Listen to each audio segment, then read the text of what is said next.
Baik,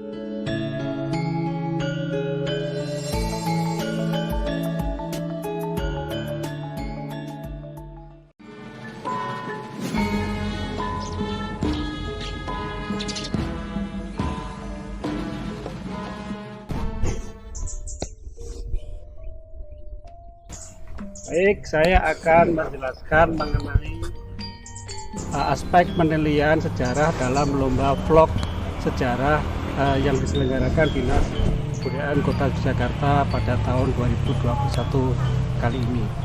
Ini adalah aspek yang penting yang akan menilai mengenai misalnya tokoh, kemudian monumen, atau kemudian tempat-tempat bersejarah yang berhubungan dengan dua peristiwa utama, yaitu satu serangan umum 1 Maret dan yang kedua adalah peristiwa Jogja Kembali. Nah, misalnya tokoh, jadi ada banyak tokoh yang terlibat pada kedua peristiwa itu. Nah, apa peran tokoh itu pada peristiwa itu, kemudian kalau direfleksikan dengan kehidupan kita sekarang ini bagaimana.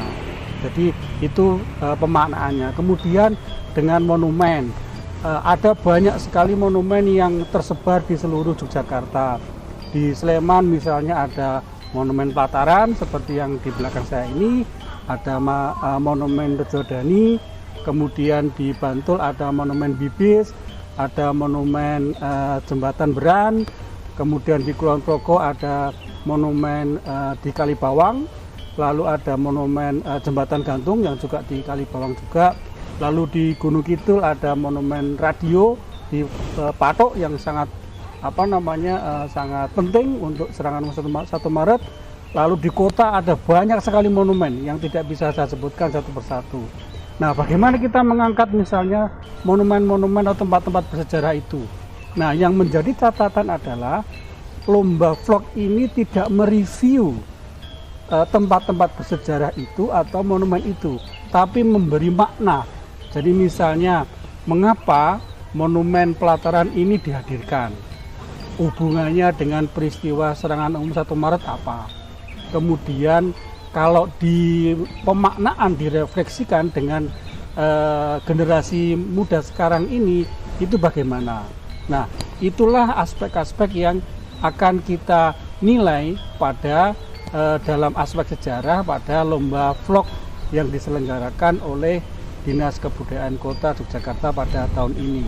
Demikian, terima kasih.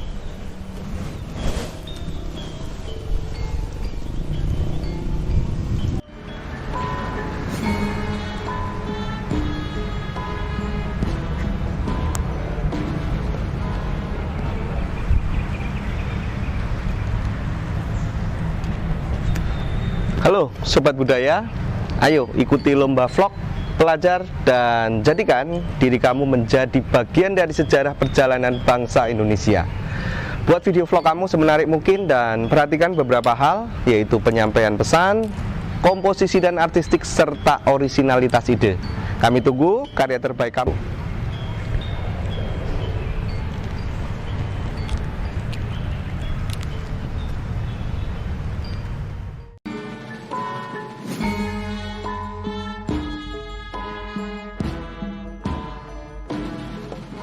Halo Sobat Budaya di seluruh Nusantara.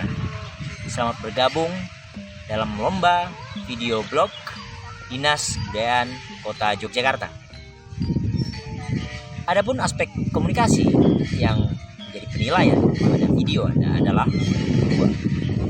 Pertama adalah aspek narasi, koherensi narasi yang terjadi dalam sebuah video. Yang kedua adalah aspek etika komunikasi.